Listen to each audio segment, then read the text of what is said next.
of that and far, far more powerful. See, here's what most people get completely backwards their entire working lives.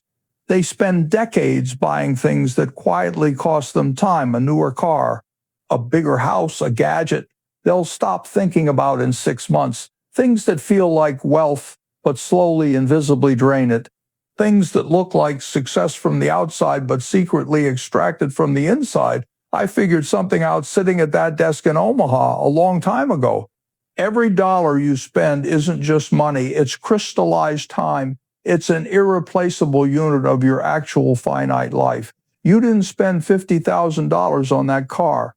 You spent 3 years of your life on it. And when you truly see it that way, when that realization lands somewhere real, everything changes. The entire game changes.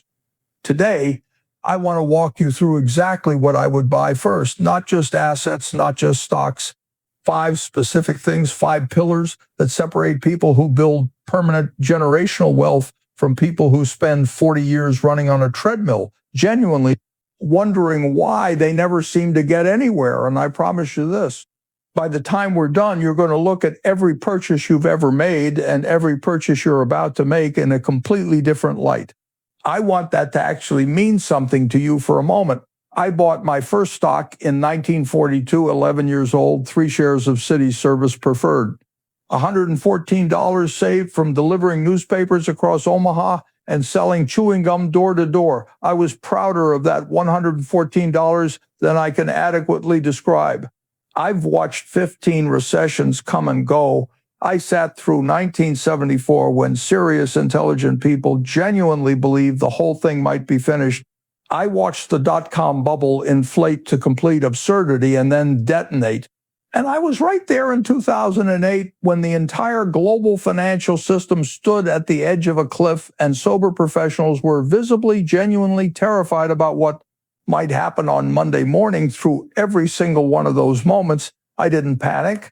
I didn't abandon the businesses I understood and believed in, not one, because I'd learned something that most investors spend their entire careers circling around without ever grasping directly.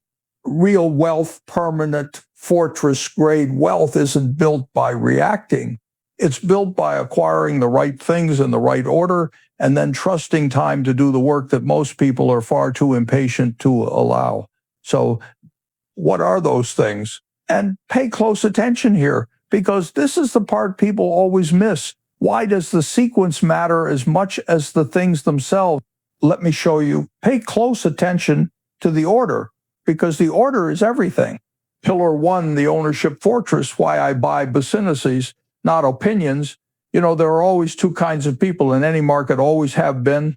I've watched them for 75 years, and the pattern never changes. The first kind, I call them speculators. They buy whatever has a rising price.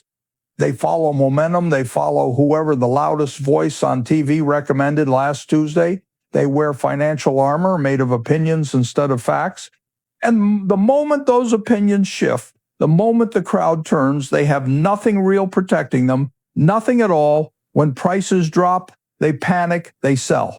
They lose what they gained and a fair portion of what they started with. And then, and this is the part that always strikes me, they blame the market.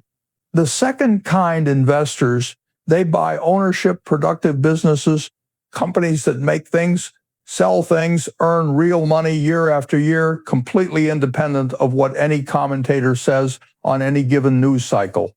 Here's the difference that changes everything.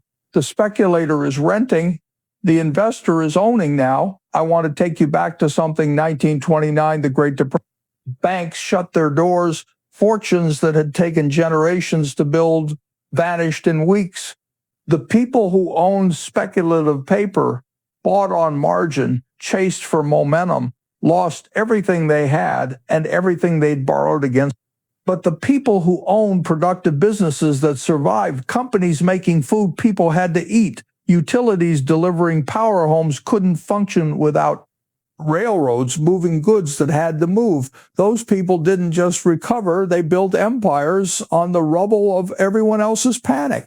That's what productive ownership does in a crisis. It doesn't just protect you, it positions you See, when I bought into Coca-Cola in 1988, it had nothing whatsoever to do with the chart looking favorable. I understood the business. I could calculate what it was genuinely, conservatively worth. And the market, which is irrational far more often than people are comfortable admitting, was offering it to me below that. Worth, that's the margin of safety. Benjamin Graham taught me this concept back when I was studying under him at Columbia. Graham's core insight was this: every sound investment needs a buffer between what you pay and what a business is actually worth.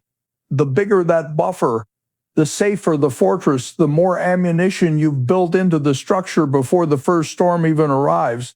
Now, here's the piece most people skip right past. When you own a productive business through the stock market or directly, something remarkable happens every single morning. The people there get up, go to work, and build value on your behalf, rain or shine, recession or boom, while you sleep, while you're at dinner, while you're on vacation, while you're reading your grandchildren a bedtime story. They show up and they earn. That's not speculation. That's not gambling. That's the market doing precisely what it was designed to do: systematically, patiently transfer wealth from great, durable companies to their long-term patient owners.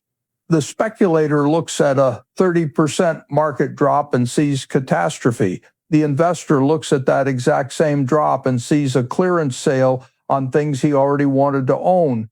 Now I have to address something directly, because every single time I talk about building real ownership, the same topic comes up: cryptocurrency. I've called it rat poison publicly, repeatedly. I stand by that completely: rat poison. Here's why. A productive business earns money, it generates cash flow, it serves customers, it employs people, it produces something of tangible, calculable, lasting value. What does a digital token actually produce? It sits there and waits for someone more excited than the last person to buy it. That is not investing. That is a chain letter with better branding, a fancier vocabulary, and considerably worse odds.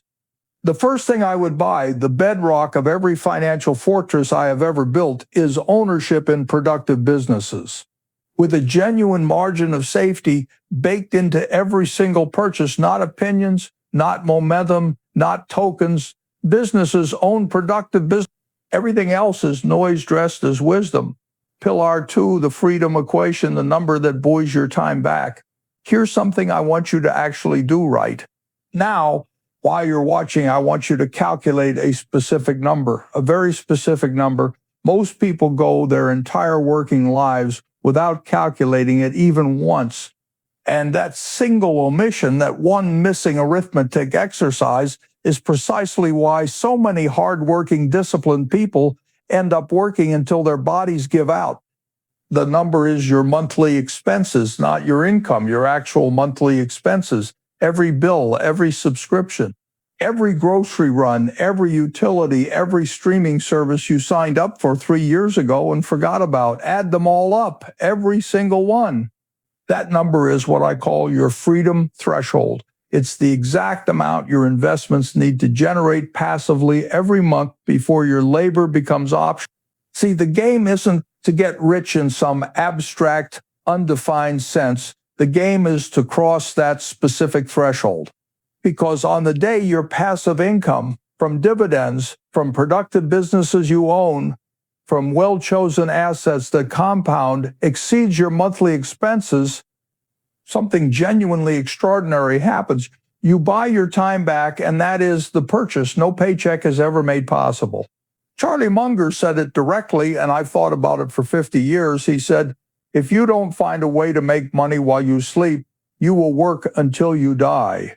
Now, that's not a clever quote to write on a wall. That's mathematics, that's physics. It's the fundamental law of financial freedom, and it has nothing to do with how hard you work or how many hours you log. It has everything to do with whether your money is working when you aren't. Here's the brutal truth most people avoid hearing. Your paycheck is not wealth. It's a rental agreement. Your employer rents your hours. You hand them over, they hand money back, And the moment you stop showing up, the income stops every week, every year, forever, until you either build something that pays you while you sleep or you simply run out of years to trade. The speculator, always chasing the next hot position, never crosses this threshold. He's always arriving somewhere temporary, never somewhere permanent. He's like a man running on a treadmill at full speed, genuinely convinced the speed is getting him somewhere. The investor builds toward the freedom threshold systematically, quietly, methodically, with dry powder always held in reserve for when the real opportunities that markets periodically hand you actually appear. Not in a rush. Rushing is precisely how people make expensive, irreversible mistakes, but steadily, steadily, steadily. And here's what I know. Some of you are thinking right now, I don't have enough to start. I hear that, but listen carefully. In 1942, I had $114. I was 11 years old. The starting amount is not what matters. The habit of starting and the refusal to stop is what matters. Starting, the second thing I would buy before any luxury, before any lifestyle upgrade, before almost anything else, is income that runs while I sleep.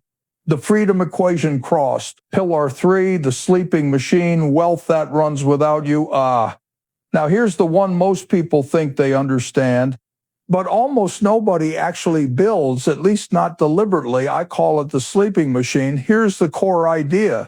Every working person starts their financial life with exactly one income stream, their labor. They trade hours for dollars. It's honest, it's necessary, but it's finite. Because your hours are finite, your energy is finite, and your health, with the greatest respect, does not improve with age. The sleeping machine is different.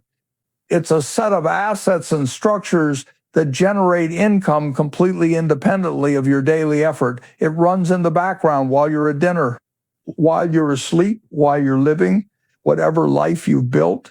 Now, most people assume that kind of setup is reserved for people who already have millions already, that you have to be rich to start building it. And that assumption, that one mental barrier, is one of the most expensive things a person can quietly carry around for decades. Let me tell you about something I watched happen in 1958 when I was managing the Buffett partnership out of Omaha. I knew a school teacher, modest income, nothing glamorous about his situation at all. He'd spent 15 years quietly building a portfolio of dividend-paying stocks. He treated those dividends exactly like a second paycheck, reinvested every single cent, never once touched them for anything else. By his mid-50s, that portfolio was generating more monthly income than his teaching salary.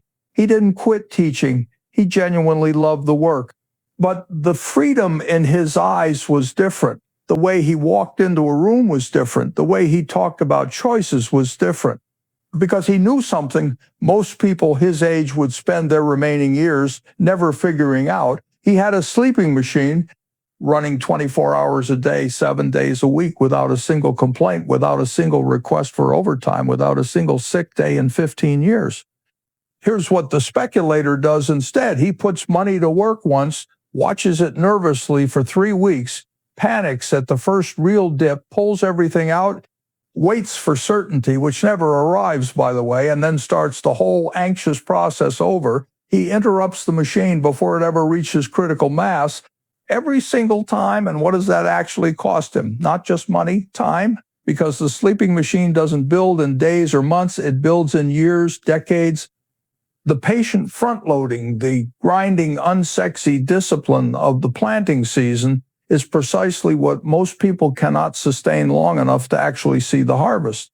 I call this the oak tree doctrine, and I have staked my entire financial life on it. You plant the acorn in the dark, you water it in the dark, and for years, sometimes many years, there's nothing visible above ground, nothing that would impress anyone at a dinner party, but underground, the vault of future income is being built, root by patient, silent root. And then one day, usually when you've long since stopped checking for it, the growth becomes completely undeniable. The machine reaches critical mass.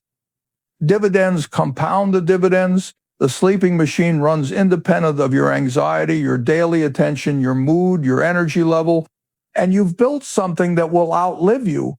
The third thing I would buy if I were starting over tomorrow with nothing is a system, a compounding set of assets structured deliberately to generate cash while I sleep. The sleeping machine, pillar 4, the wisdom arsenal, the asset they can never tax. And here's the one most people skip entirely. Even people who genuinely understand the first 3 pillars, it might be the most important one of all. You know, Charlie and I used to talk about this. Charlie would say, and I'll paraphrase because his words were always sharper than mine. He'd say, the single best investment you can make is in a knowledge moat. Think about what a moat actually is. Deep water surrounding a fortress. It's what keeps the competition out. It's what makes a castle truly, genuinely impregnable. You can't storm what you physically cannot cross. Economic moats apply to businesses, and I've spent decades hunting for them. Brand moats, switching cost moats, network effect moats, infrastructure moats. The moat is precisely what separates a truly great business from a merely decent one. But the exact same principle applies to your mind. When you build specialized knowledge, when you become genuinely, authentically rare at something the world needs, you create a personal moat, a scarcity premium the market simply has to pay, whether it wants to or not. I still read 5 or 6 hours every single day at 95. People find that eccentric. But here's the thing, compound interest doesn't only work on money, it works on knowledge too. Every book builds on the ones before it. Every mental model sharpens the others already inside the arsenal. The wisdom accumulates silently, invisibly, relentlessly. And here's the part that genuinely floors people when they sit with it long enough. That knowledge, that accumulated compounding wisdom, it cannot be taxed. It cannot be inflated away. It doesn't drop 40% because the Federal Reserve changed interest rates. The IRS cannot reach it. Market volatility cannot touch it. It compounds silently in your mind while everything else around you fluctuates. Now, let me draw the contrast because it's stark and it matters. The speculator spends his evenings scrolling, checking prices, reading financial headlines engineered specifically, deliberately, professionally to trigger emotional reactions and keep him clicking. He's consuming anxiety. He's marinating in manufactured noise, and that noise quietly, steadily erodes his capacity to think clearly at exactly the moments when clear thinking is most valuable. The investor spends those same evenings reading annual reports, biographies of great builders, history, philosophy, the accumulated judgment and hard-won wisdom of people who built things that lasted generations. He's compounding wisdom, and that compound interest, invisible, untaxable, unstealable, is building the decision clarity he'll need when the next panic arrives. And when it arrives, because there's always another one, the speculator reacts with fear and makes decisions he'll spend years trying to undo. The investor responds with calm, cold rationality because he's read about this pattern before. He's seen exactly what comes after. He knows that's what the wisdom arsenal ultimately produces, not hot takes, not opinions dressed up as analysis. Cold, rational, unhurried thinking, precisely when the market most desperately wants you to be irrational. The mind is a moat, fill it daily. Wisdom compounds. The fourth thing I would buy, running parallel to everything else every single day, is knowledge. Specifically, the kind of specialized compounding wisdom that builds a moat nobody else can cross, tax or steal. The wisdom arsenal, pillar 5, the 4-pillar fortress engine. Why the sequence changes everything. All right, we've covered the 4 things I'd buy first. Now, let me show you how they work together, because this is where the real power lives, not in any single pillar, but in the way they reinforce each other. Here's the mistake most people make when they encounter a framework like this. They treat each pillar in total isolation. I'll focus on investing for a while. then build systems eventually, then maybe work on knowledge someday when things settle down. That's not how a fortress gets built. A fortress isn't four separate walls standing apart from each other with gaps between them. It's four walls working together seamlessly, mutually reinforcing to protect the same interior. So let me walk you through the sequence, because the sequence is everything. Stage one, active capital, your labor, your sweat equity. This isn't glamorous, but it is the foundation. You cannot build anything without initial resources. Even in 1942, with $114, I needed the paper routes first. The ammunition has to come from somewhere before it can be deployed. Here's the critical distinction. The speculator uses his labor to fund consumption. Every raise funds a lifestyle upgrade. He keeps the treadmill running faster, but he never, ever steps off it. Never. The investor uses his labor to fund acquisition. Every paycheck, before the rent, before the groceries, before anything discretionary whatsoever, funds the ownership fortress, the sleeping machine, the wisdom arsenal. He converts earned income into producing assets as methodically and relentlessly as a farmer converts sunshine and water into a harvest. That's what pay yourself first actually means at its deepest level, not saving what's left over after spending, investing before you spend. The difference sounds deceptively simple. The results compounded across decades are extraordinary. Stage two, ownership. Once you have consistent income from your labor, you deploy a disciplined, non-negotiable portion into productive businesses, not speculatively, not chasing whatever performed well last quarter, systematically, with a genuine margin of safety built into every single purchase, because the margin of safety is your armor against being wrong, and you will be wrong sometimes. Stage three, systems. Once ownership starts generating returns, you reinvest them consistently, automatically, if you can set it up that way. The dividends compound. The dividends, the sleeping machine begins to run with increasing independence from your daily decisions and your daily moods. And here, right here, is the inflection point most people never reach because they interrupted the process too many times too early. The moment when the sleeping machine generates more income than your labor does, that's the freedom threshold crossed. That's the day your clock genuinely belongs to you and nobody else. Stage four, the wisdom arsenal, doesn't operate sequentially. It runs in parallel every single day.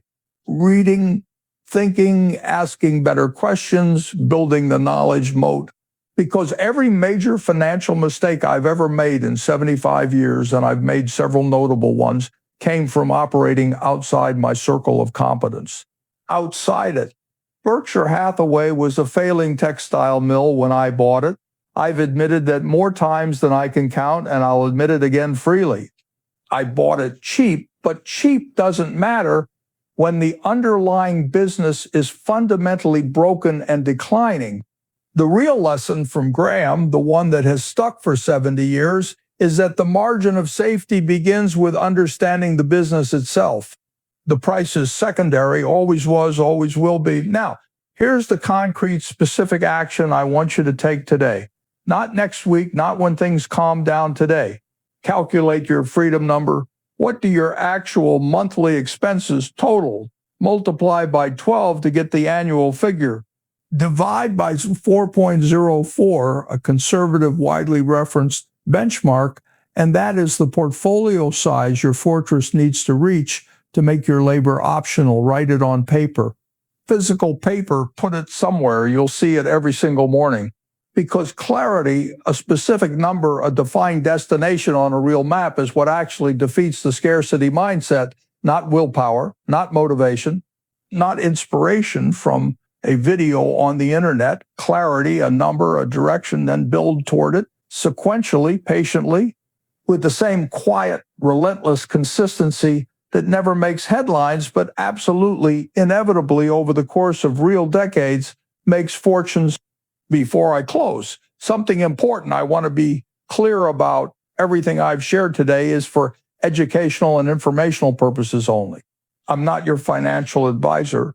Nothing here constitutes personalized investment advice for your specific situation. Before making any significant financial decision, please consult a qualified financial professional who understands your individual circumstances.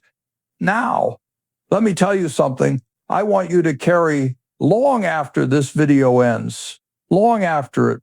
In 75 years of investing, through every form of market panic, recession, bubble, and crisis that human beings have managed to invent, I have never once lost sleep over a fortress I built patiently, understood deeply, and refused to abandon simply because the crowd around me was running for the exits. Not once. Not in 1974, when the pessimists were the loudest voices in every room. Not when the dot-com bubble made every speculator temporarily look like a genius. Not in 2008, when sober, intelligent, serious people were visibly terrified about what Monday morning would bring. Why? Because I knew what I owned. I understood the ownership fortress. I'd built the sleeping machine. I had dry powder, financial ammunition ready and patient, waiting for the moments when fearful people were selling wonderful assets at clearance prices. And I had spent decades building the wisdom arsenal until it was deep enough to provide real clarity, real bedrock, when everything around me was shaking. The speculators around me, the day traders, the hot tip followers, the cryptocurrency gamblers staring at their phones at midnight watching numbers they didn't understand move in directions they couldn't control. They didn't sleep. They couldn't, because they built their entire financial lives on a foundation of noise instead of bedrock, noise instead of bedrock. And that contrast is the ultimate gift of building these four pillars. It isn't just the wealth, though the wealth is real and it grows and it compounds and it outlasts you. It's the sleep, the deep, genuine, untroubled sleep that comes from knowing your fortress stands on solid ground, from knowing that no matter what the market does on any given Tuesday, the sleeping machine keeps running, the ownership fortress keeps compounding, the wisdom arsenal keeps accumulating, the vault keeps filling. You made sound decisions patiently, not because the market told you to, not because a talking head gave you permission, because you understood the geometry of real wealth and you had the emotional stoicism, the quiet, unshakable clarity to let it work. That stoicism is not a luxury reserved for people born with advantages. It is a discipline, a daily practice. And it is available to every single person who chooses deliberately, consistently to build it, one brick, one patient decision, one quiet year at a time. So here's what I want to leave you with today. 4 things I would buy first in order if I were starting with absolutely nothing. An ownership fortress built on productive businesses with a genuine margin of safety in every purchase. An income stream that crosses the freedom threshold before a single luxury is funded. A sleeping machine that compounds while I go about living my life. And a wisdom arsenal that builds a knowledge moat nobody alive can drain, tax, or steal.